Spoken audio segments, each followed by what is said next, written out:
Sin duda, rescatar a los secuestrados o luchar contra Hamás es una disyuntiva que le ha costado trabajo al gobierno israelí. Hoy, tras 9 meses de guerra, ¿apoya la población de Israel a su primer ministro Benjamín Netanyahu? ¿O la mayoría quisiera que éste renuncie? Marcelo Kisilevsky es periodista, conferencista y guía turístico en Israel. Y hoy, en entrevista para Enlace Judío, nos explica lo que muestran las encuestas oficiales. Hola Marcelo, ¿cómo estás? Qué gusto me da saludarte. ¿Qué tal, Nadia? Un gusto para mí también. Marcelo, eres un periodista israelí y como periodista quisiera empezar con una pregunta bastante compleja.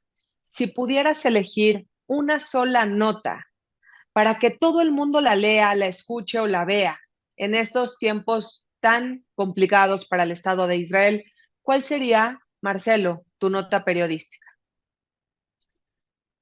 Mi nota periodística, Nadia, intentaría responder a dos preguntas. ¿Por qué la organización terrorista Hamás logró hacer el 7 de octubre, perpetrar la masacre del 7 de octubre? Y por otro lado, ¿por qué quiso perpetrar la masacre del 7 de octubre?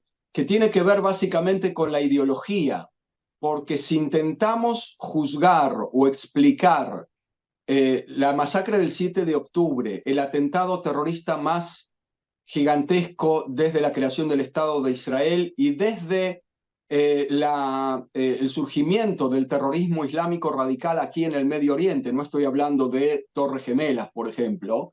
Eh, no podemos explicarlo con elementos que nos remitan a lo que Occidente en general utiliza como herramientas conceptuales, como ser recursos, como ser territorios, como ser geopolítica sencilla. Jamás estaba en la mejor situación que podría haber soñado desde su creación, que tiene que ver con gobernar un territorio a pata ancha, a lo que se les daba la gana. Tenían un Estado, tenían un aparato estatal, tenían policía, tenían ejército, tenían en términos de corrupción todos los beneficios posibles, estaban convirtiendo todos en multimillonarios con mansiones, con piscina de natación. Entonces, bueno, Israel también cayó en los conceptos occidentales de pensar, bueno, cuanto más los ayudemos, cuanto más les dejemos entrar dinero a razón de 30 millones de dólares por mes traídos en maletas por funcionarios de Qatar, entonces los vamos a cebar como se ceba un pavo real para Thanksgiving, y entonces no van a querer, porque es una tontería hacerlo. Hacer este ataque que finalmente va a ser suicida porque jamás sabía cómo iba a reaccionar Israel. Entonces, ¿qué les pasó? Y lo que les pasó tiene que ver solamente con la ideología islámica radical que en Occidente no se entiende y que tiene que ver con considerar no solamente a Cisjordania y Gaza o Judea, Samaria y Gaza como territorios ocupados, sino todo el Estado de Israel como territorio ocupado, por no decir profanado. O sea que tiene que ver con lo religioso eminentemente. Si no se entiende religión islámica, especialmente en esta época, no se puede entender el 7 de octubre. Y por ahí andaría un artículo semejante. Qué interesante, Marcelo, porque tienes razón en este aspecto. Nos cuesta trabajo entender este conflicto porque estamos educados en eso, en los conceptos occidentales, materialistas, en donde tenemos a un claro lado, que es el Estado de Israel, que es fuerte, militarmente poderoso, y por otro lado tenemos pues una franja de Gaza destruida, lastimada, y entonces pues para el mundo le es muy fácil determinar quién es el malo y el bueno de la historia, como si esto fuera un cuento infantil. Sin embargo, pues es más complejo que eso, ¿cierto? Exacto. Y si ya estás entrando en el tema de lo moral y de la manera en que el mundo juzga lo que está ocurriendo en Gaza, por supuesto que el ser humano que es bondadoso y que se ve a sí mismo como el bueno siempre en cada conflicto, va a juzgar al débil, al que está sufriendo más, como aquel que tiene la razón en el conflicto. probablemente otro capítulo de este artículo que me estás pidiendo tendría que ver con que la debilidad en un conflicto no otorga automáticamente la razón. Que la parte palestina o el Hamas sea más débil que el ejército israelí, no significa que estuvo bien hacer el 7 de octubre. Y además a eso hay que sumarle dos elementos más que tienen que ver con el movimiento woke que divide el mundo en dos, que tiene que ver con blancos opresores, opulentos, colonialistas, por un lado, y por el otro lado, no blancos, ojo con decir negros, no se puede, no blancos oprimidos, pobres, y que son la parte que tiene la razón en el conflicto y que por lo tanto todo lo que hacen los blancos opresores colonialistas está mal, todo, incluso existir, y todo lo que hacen los oprimidos no blancos, pobres y colonializados, entonces está bien.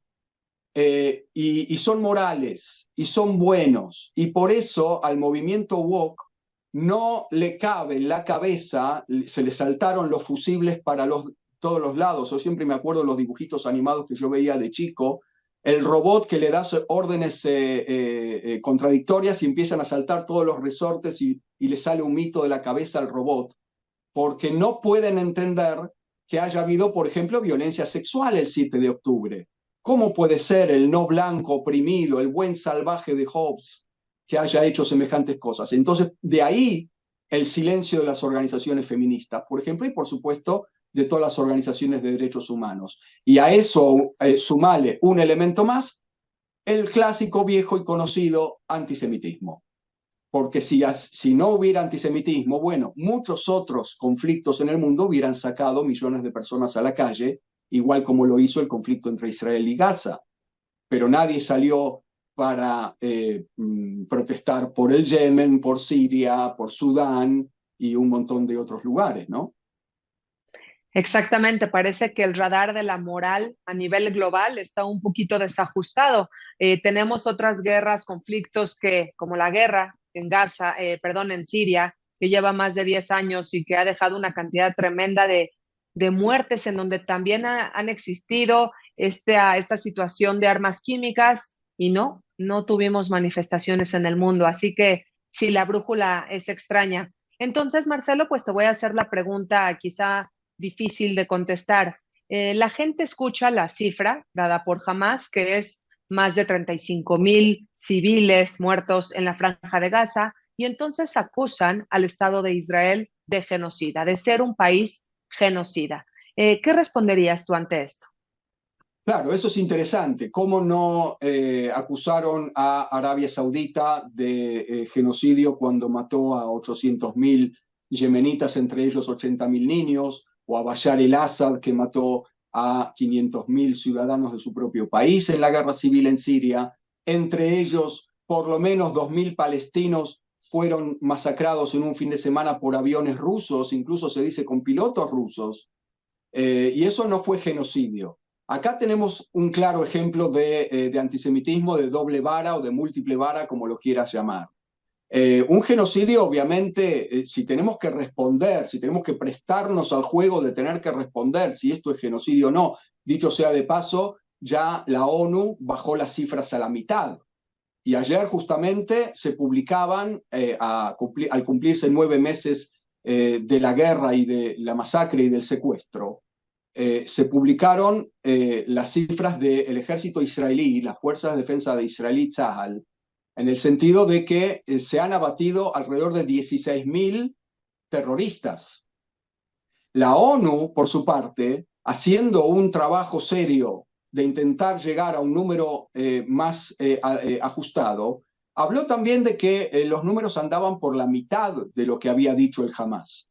El problema es que la gente, los medios internacionales, incluso los más serios, se manejaron por cifras del Hamas solamente.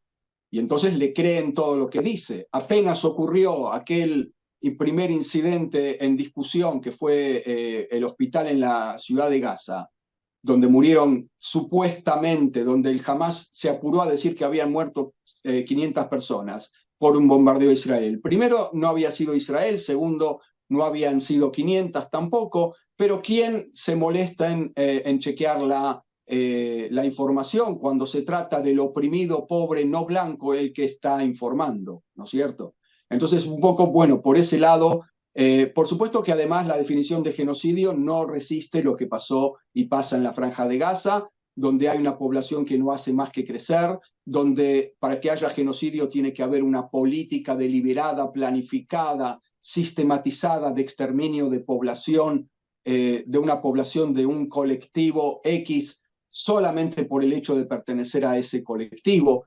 Nos tendrían que explicar cuál sería la razón entonces, no solamente de la no matanza mayor en la Franja de Gaza, sino también por qué la entrada de ayuda humanitaria a la Franja de Gaza, cosa que ningún atacante en ninguna guerra hace jamás. Jamás es una palabra problemática hoy en día, vamos a revisarla por nunca. Nunca, exactamente. Nunca vemos al país que está pues atacando a su enemigo, pero al mismo tiempo está también teniéndole que ayudar y que avisar antes de los bombardeos y bueno, todo es mucho más complicado de lo que parece. Marcelo, hay un temor tremendo que es obviamente la frontera norte del Estado de Israel, en donde se encuentra Hezbollah. Hay muchos pronósticos hoy en día hechos por periodistas, analistas internacionales. Por un lado, se estima que va a haber guerra, que la guerra es inminente y que ya una vez que el Estado de Israel controle todo respecto a la organización terrorista Hamas, va a enfocar su mirada en Hezbollah porque ya es tiempo de echarla para atrás algunos kilómetros lejos de la frontera con Israel. Hay otros que piensan que no, que Estados Unidos presente en este conflicto hará que todo se mantenga contenido y tranquilo. ¿Cuál es tu opinión personal, Marcelo? Yo creo que no es solamente Estados Unidos el que está interesado en mantener todo, en colocar paños fríos a la situación en el norte.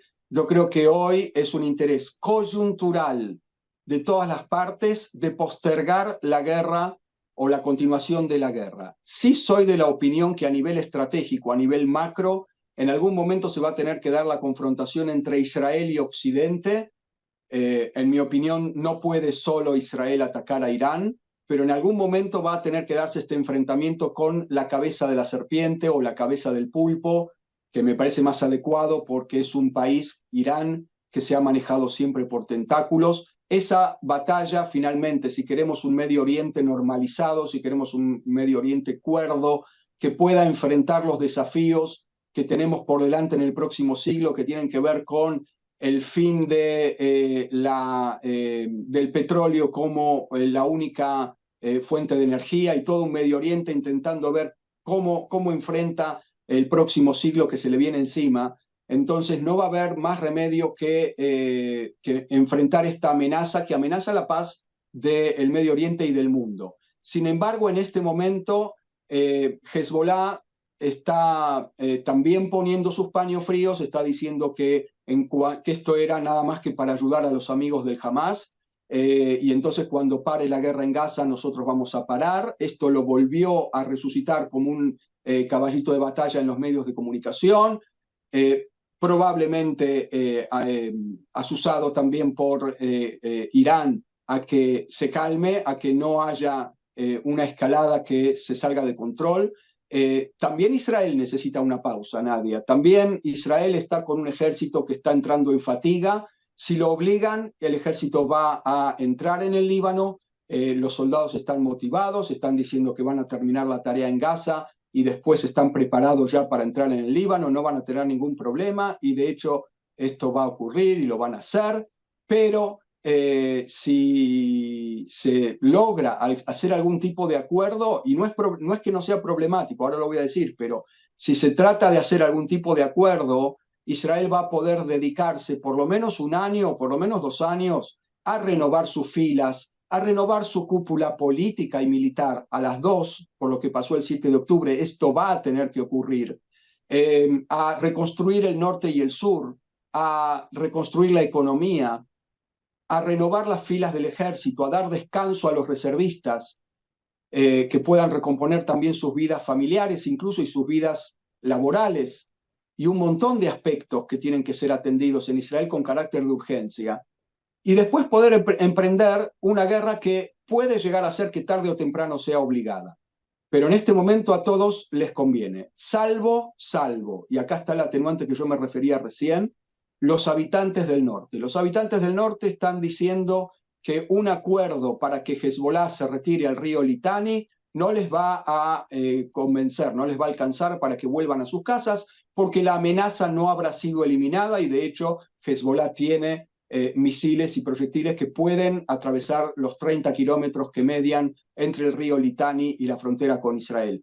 Así que ahí todavía el gobierno va a tener un problema. Si eso es lo que va a hacer que Israel se vea obligado a atacar, es una pregunta, porque el ejército y el gobierno están diciendo retirada hasta el río Litani o guerra. Los habitantes están diciendo tampoco río Litani nos alcanza. Y esto va a ser un problema que el gobierno va a tener que enfrentar, porque si no nos va a quedar un territorio, una zona de seguridad vacía en territorio israelí.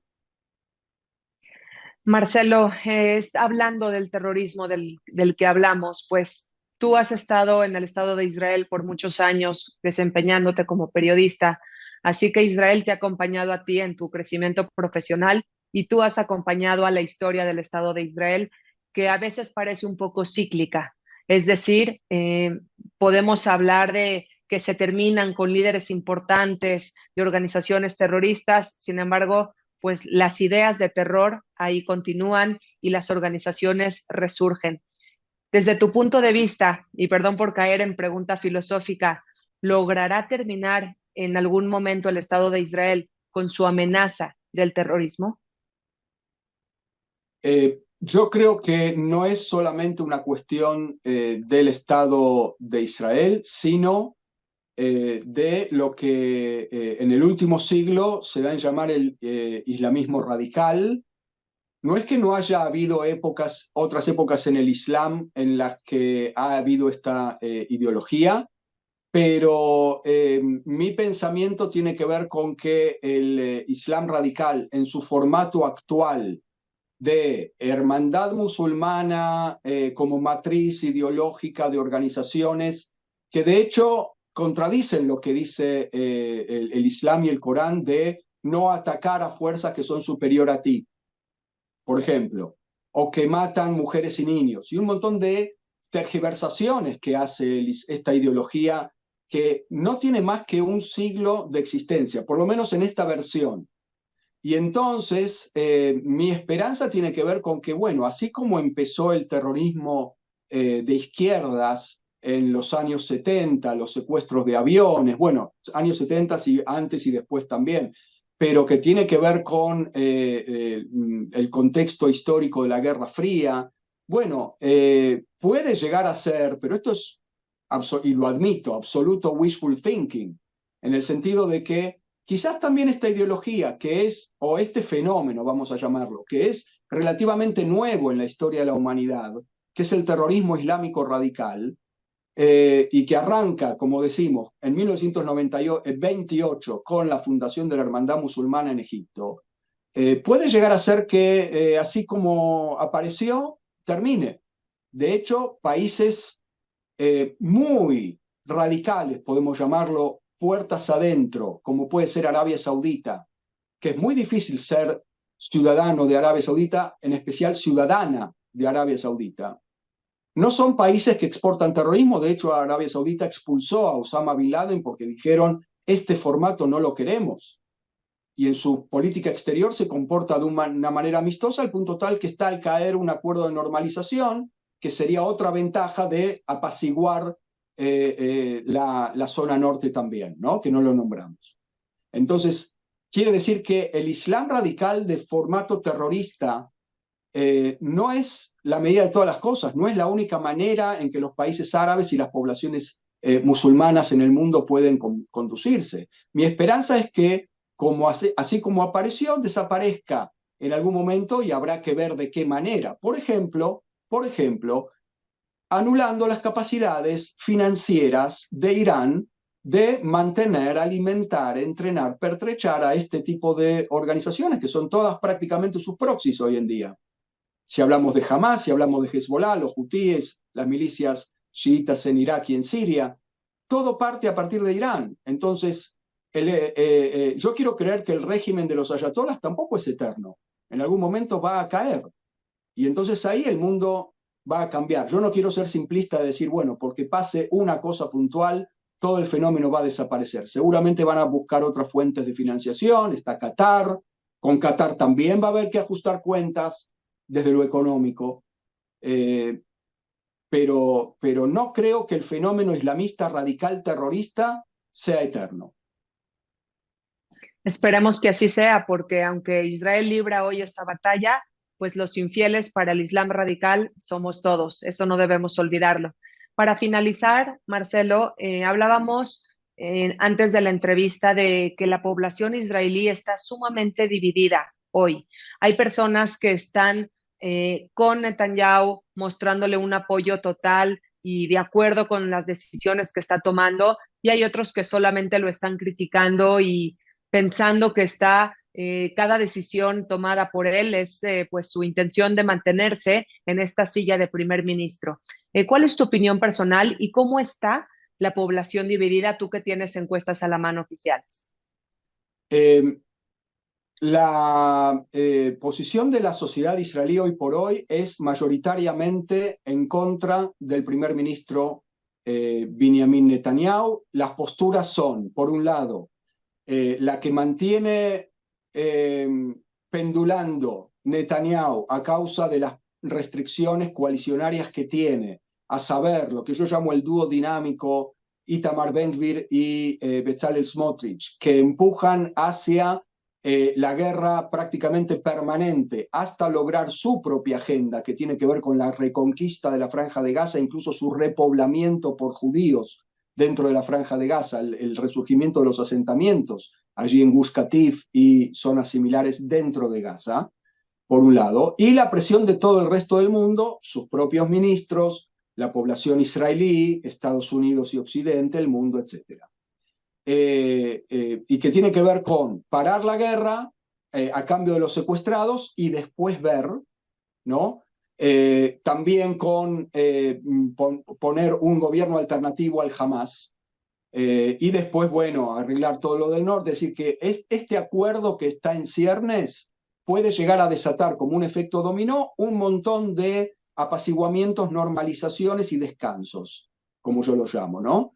Ahora, ¿qué piensa la sociedad israelí? Un 67% priorizan que hay que liberar a los secuestrados y después seguir con la guerra.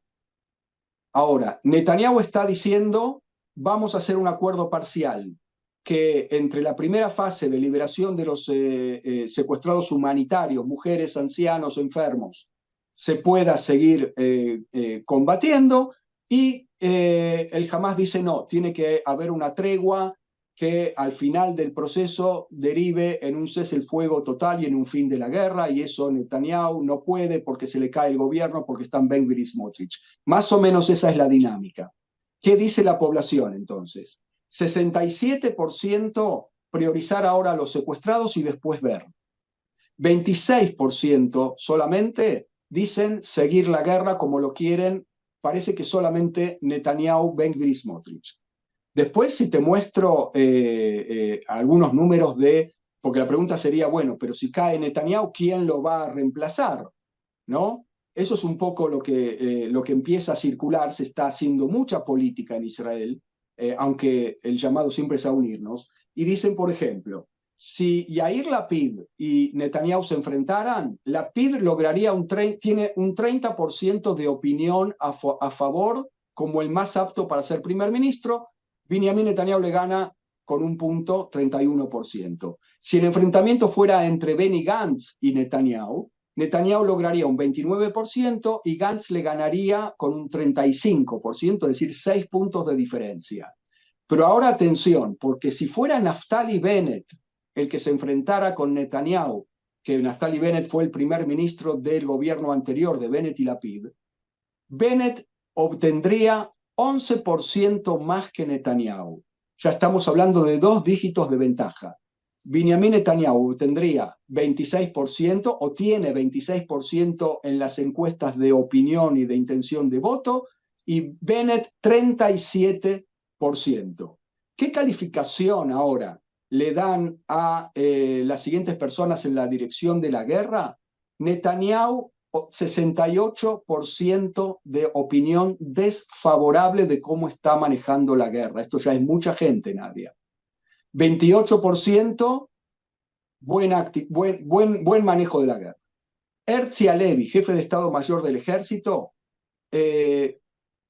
44% opinión desfavorable, 46% sí favorable. Es decir, Herzi Halevi sale más o menos bien parado. ¿Qué pasa con el ministro de Defensa Yoav Gallant? 49% opinión desfavorable, 43% opinión favorable. ¿Y por qué no terminó la guerra todavía? Le preguntaron a la gente y dicen, el 54% dicen que es por motivaciones políticas de Netanyahu. Esto es gravísimo, Nadia, porque quiere decir que el 54% de la sociedad israelí opinan que los soldados que están cayendo ahora en Gaza podrían no caer, podrían ahorrarse esas vidas si no fuera por las motivaciones políticas de Netanyahu. 54% y 34% motivaciones verdaderas ligadas a la guerra y a lo operativo. Esto te da una pauta de cuál es el estado de ánimo de la sociedad israelí. Conocemos históricamente a Netanyahu como un político hábil, probablemente el más hábil de la historia de Israel, y él sí lee encuestas.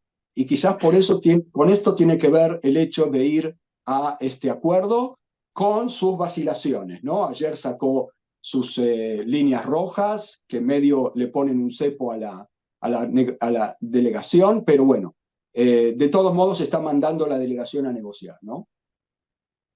Impactante la opinión de los israelíes y finalmente hay algo hermoso aquí y sí lo debemos dejar claro. Tenemos estas encuestas, Marcelo, porque hay libertad de expresión, porque en el Estado de Israel se hacen encuestas, la gente opina y si el mundo está criticando a Benjamín Netanyahu, en Israel también se puede hacer eso y la gente es libre y nadie es asesinada por criticar al primer ministro de Israel. Así que eso es lo que yo salvo, pase lo que pase y dirija quien dirija el Estado de Israel. Hay un timón que es la democracia y eso es lo que le aplaudiré siempre al Estado judío.